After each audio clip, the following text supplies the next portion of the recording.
Hello everyone, I am your host Alejandro Colindres. Welcome to Series 1 of the podcast, The Road to Champagne, 13 tested principles to drive your career to success. This podcast series will benefit professionals that have room for growth in their career, especially young professionals. We will explore one principle at a time. You can see the framework in the website roadtochampagne.com.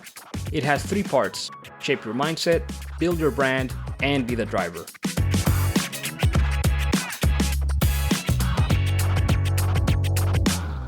Today we will start part 1 on how to shape your mindset. We'll explore principle number 1, want more. It sounds obvious, right? You need to want more to get more out of your career. However, many professionals just wish for more. The distinction I am making is that you should want it with hunger and drive. It must lead you to action, not just wishful thinking. Why should you want more out of your career and your life? Because more is possible and achievable in your career and life. More what? Well, I'm thinking more knowledge, impact in your world, responsibility, diverse experiences, happiness, autonomy, control over your life, fulfillment, prosperity, and so on.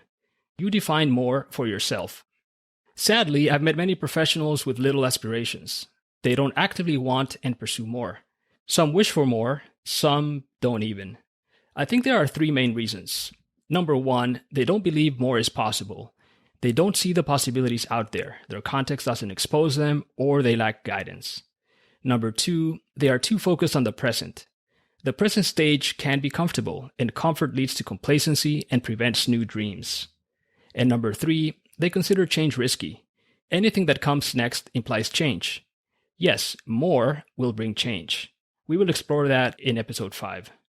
Overall, this is not good because it creates career inertia, a state where nothing is happening, and if something happens, it's due to external forces. Wanting more is simply about wanting to unleash your potential and improve your situation through professional growth. There is a big watch out about wanting more that I need the audience to be fully aware of.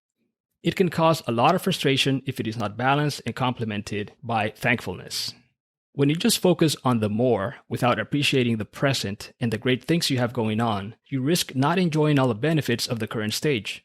But each stage, even if temporary and not ideal, has benefits and advantages relative to other people in your world and relative to other options for your career. Reliable research has proven that being thankful, in whatever circumstance you're in, unlocks a series of benefits including physical, mental, spiritual, and social. Wanting more and being thankful can coexist. Chapter 1 has the Want More matrix, where I explain 4 groups of people based on their level of desire for more and thankfulness. Zone 1 within the matrix are those that want more and have gratitude. This group is where we need to be. This group benefits from the peace of mind of appreciating what they have, and they continuously work to advance in their journey. To help me dive into this topic, I am very excited to be joined by Alison Bodor. Ali is the president and CEO of the American Frozen Food Institute. We met back in the day in Cornell University, where Ali was 1 year ahead of me. The last time I physically saw her was when we were working at Pfizer Food Science Group as summer interns. She has made tremendous progress in her career, including roles in McCormick, the Spice Company, the U.S. Dairy Expert Council, and the National Confectioners Association. She must be doing something right to go from associate to president and CEO, so we want to hear more about it. Ali, welcome to the Road to Champagne podcast. I am thrilled to have you here. How are you? Thanks, Alex. I'm great, and I'm so glad to be here with you. Awesome. I'm very happy you accepted the invitation. Ali, so you heard my brief explanation of why wanting more is critical, and I wanted to get your perspectives. So my first question to you is the following. I propose wanting more is a prerequisite, step number 1. Without it, not much will happen. When I look at your trajectory, I suspect you wanted more. What role has this principle played in your growth? It's a good insight, Alex. And you're right. I did want more. And when you shared some of your concepts and insights with me, that really caused me to go back and think about the trajectory I've been on, the journey, as I like to say it. And even back in college, when we were at Cornell together and we were both studying food science, I wanted more. And part of that more is also what? Figuring out what you want. Yeah. So that then you can get more of it and you can continue to grow. Where is your journey taking you? And I think that was the beginning of wanting more for me, is knowing I wasn't sold on food science as a degree in college. And so I searched for what more was out there. What were my options? And I took classes in Spanish and rural sociology and hydrology and all these different subject matters. And I never quite found the right hit, I guess. Yeah. But at the end of the day, I had all these credits in food science. And so I graduated in it. But I kept searching, right? I knew that the traditional job in food science, which is a benchtop scientist or in QA and quality assurance, probably wasn't the right fit for me. And so I kept searching for, even in my first job, what more can I do with this degree? I have this degree and it's an excellent degree. I learned a lot in the basic sciences. What can I now do with this? Yeah. And so, I think the first then even few years of my career were defined by pretty intense exploration about what the possibilities were and what I wanted, so that I could then start to drive my career in that direction. But you have to know what, so that then you can head down the more and figure out what more means for you. That's a very good point, Ali. I think many people might not have it clear in their heads. What do they want more of? You need to do that introspection to figure out, okay, what is it that I have satisfactory levels of, and what are the things that I need more of, and what are those, and how can I get it? So it's part of a whole exploration. It's just two simple words, right? Want more, but you need to figure out what do you want more of, and then figure out, okay, how do I go get it? So it's a very simple question, 2 words, but there's a lot that goes behind it. And to your point, it doesn't come very quickly. You might go through college asking that question. You might go through maybe your first couple of jobs still asking that question. And maybe even 10 years after you graduate, you're still asking that question, what do you want more of? But I think you do need to get that answer for yourself. Right. And it's not all about money, right? Definitely not. Yeah, it's so much deeper than that. Correct. When I open up, what do you want more of? I gave probably like 10 examples, and prosperity was one of them. But it's a trap, right? Like, you could also make it number one and just make it about money. And, it could lead us down the wrong path, I think.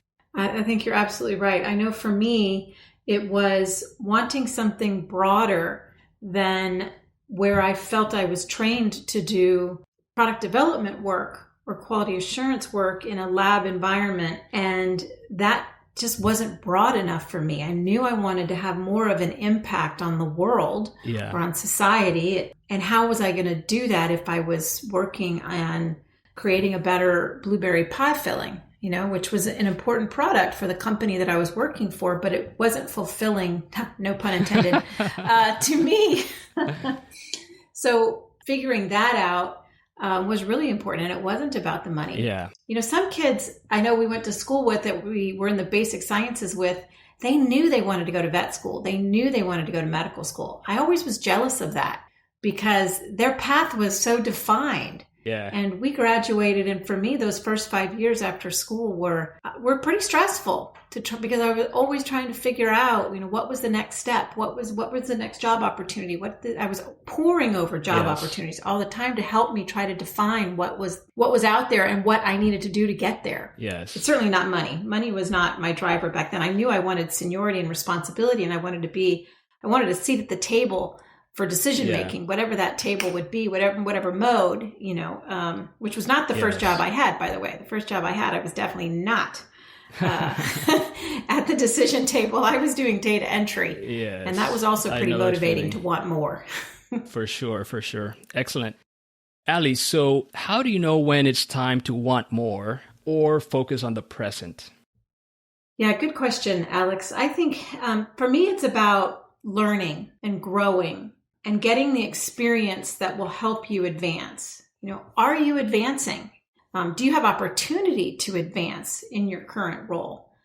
Also, what's happening outside of work in your life? We're not on the journey is not just one end goal with a career, but we're fuller people than that. Yeah.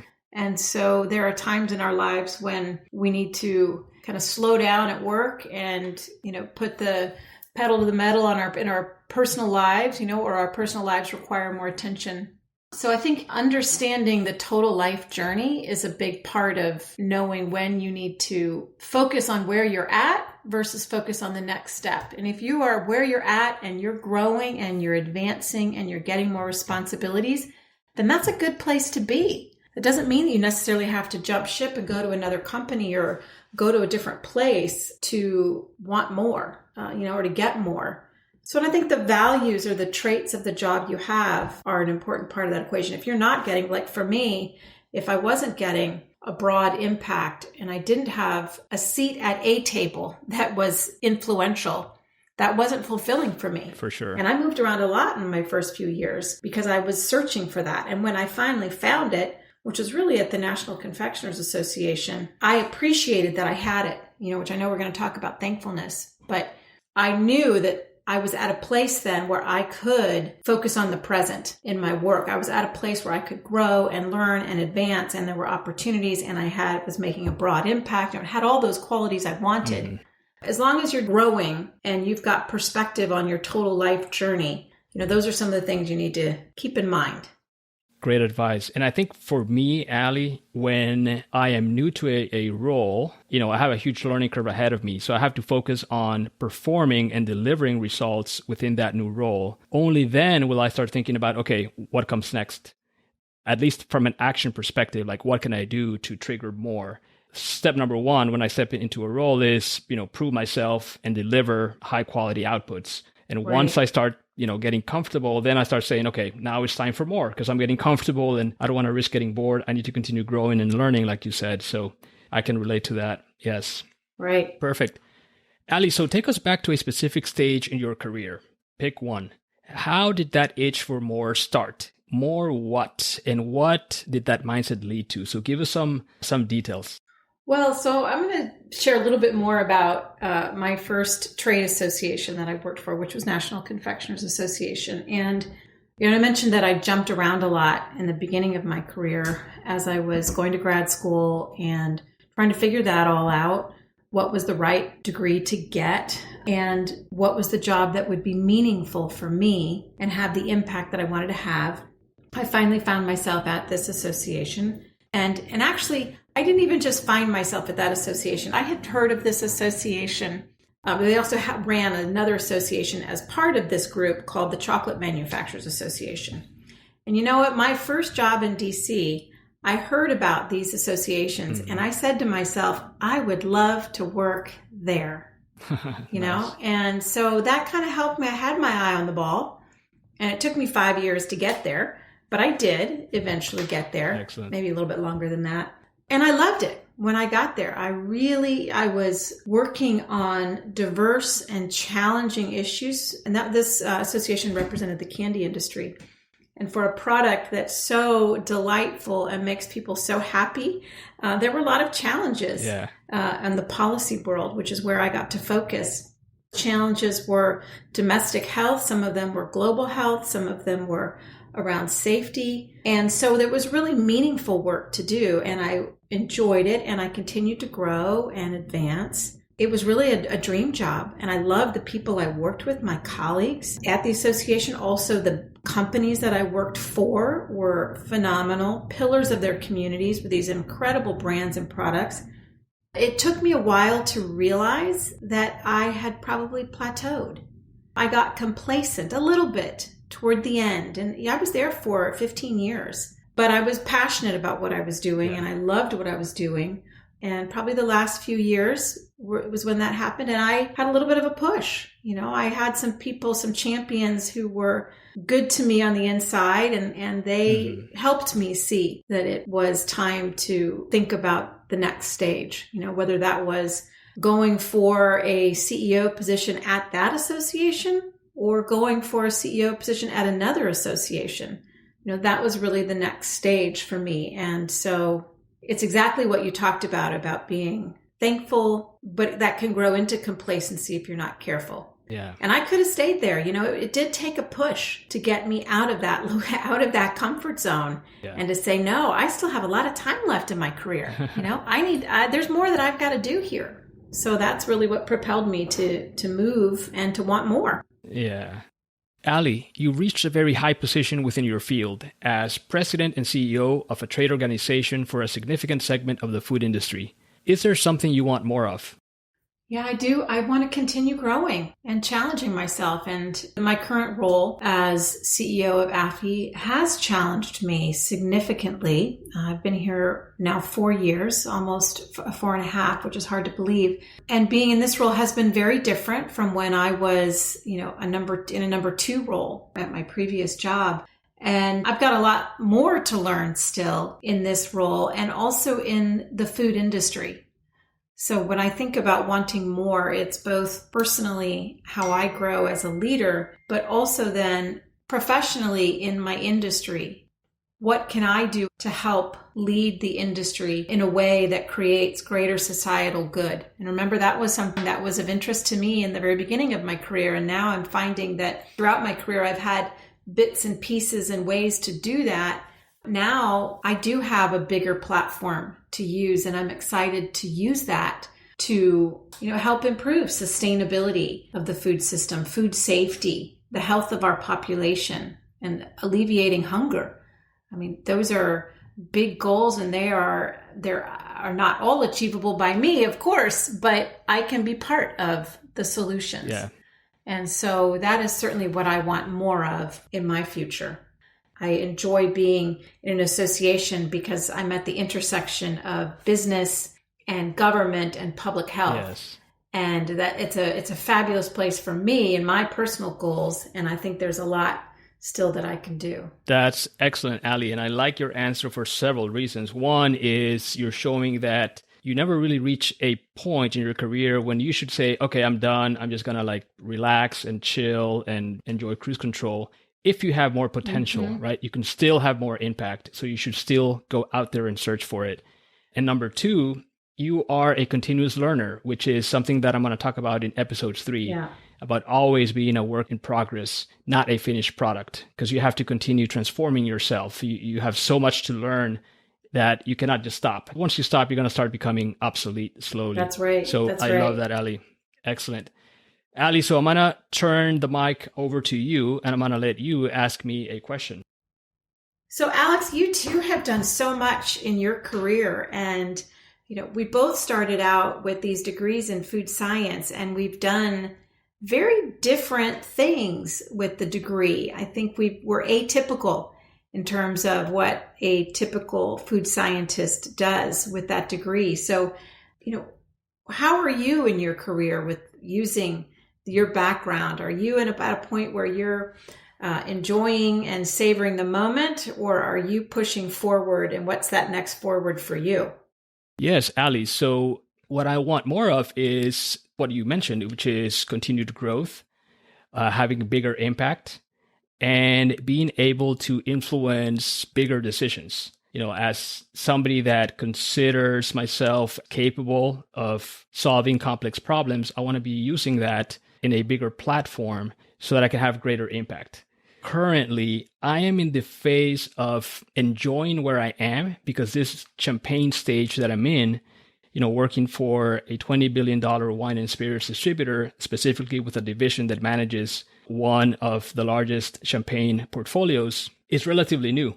So I still have a learning curve in front of me. And as I mentioned earlier, I want to prove myself before triggering conversations around, okay, what's next? I'm ready for more. Because I have to deliver results. I cannot just jump from one place to the other after just a few months of being there. I have to deliver results, prove myself, and then I know that I'll be trusted with more. So I am at the point right now where I'm enjoying more, but that want more aspect, I know it's there. It's kind of like, on pause, just for as long as, I start delivering the results that I want to deliver within this role. And then, of course, I'm going to actively pursue more. I like what you're talking about, how you define that for yourself, because you're very purposeful in your approach.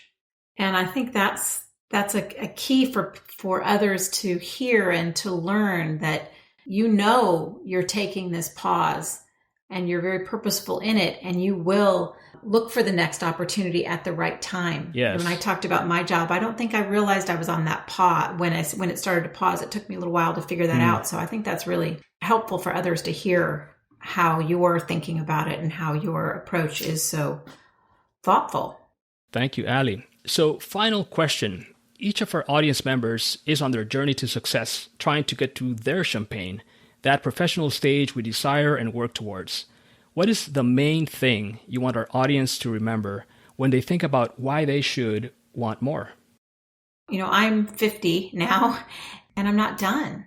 So when I think about our work life, which is just one part of our life, I think it's really important to maintain balance and to think about wanting more in every part of our life, not just your work life. But in your work life, most of us have about 40 years to work. That is a long time. And we have so much to accomplish over that time frame. We can do great things and we can contribute to society at large if those are your end games. You don't have to do it all in the beginning. I look back at my journey and I was very, very anxious in the beginning. And I wish I would have just calmed down a little bit more and maybe been a little more thankful in some of those early years to enjoy those early years more than I did. And so I think my advice would be to enjoy the journey. Make the most of every stage that you're at. But we spend a lot of time at work. And so try to enjoy that time. And never stop learning, never stop growing, because you do have so much to contribute over that span of years. And so, some of us are lucky enough to have had champions in our corner, and some of us will not have those champions at different stages in your life. But either way, you won't progress on that journey. You won't advance unless you're in the driver's seat and unless you're driving, right? Create your plan and drive toward it. Don't get stuck along the way. Drive toward it because you have a long time in the car. So enjoy it and do good. Excellent. You're giving everybody a sneak peek of what's coming in part 3. Be the driver. I like that. Excellent. Yes. Excellent. I do believe in that. Alison Bodor, thank you so much for joining me today in exploring this powerful principle. It was really fun learning about how your road to success worked out. And remember, everybody, you can and must take action to start unlocking the power of this principle in your life. Wanting more is a requirement to unleash the power of the other 12 principles. And it all starts in your head. So remove any negative influences holding you back, replace them with a belief that more is possible for you, and convert that desire into action. Figure out what you need to do to get more of what you are searching for, and create an action plan with detailed steps. Then get busy executing that plan. And remember, have a thankful attitude even in the middle of a not-so-great career phase. Surely there are positives to dwell on, so be grateful for those aspects. Let's meet again in Episode 2, where we will explore the next step in shaping your mindset. Aim outside your league. It helps answer the question, how much more should I want? I have another inspiring guest lined up for you.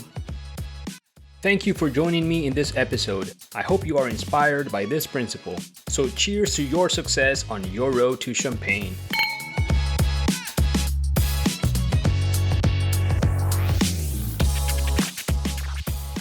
Please don't forget to visit roadtochampagne.com and join our mailing list to download the framework we are using. If you like this episode, please share it with your friends, colleagues, and classmates. Send your comments via the website's contact page and subscribe wherever you get your podcasts. Follow Road to Champagne on Facebook, Twitter, Instagram, and LinkedIn.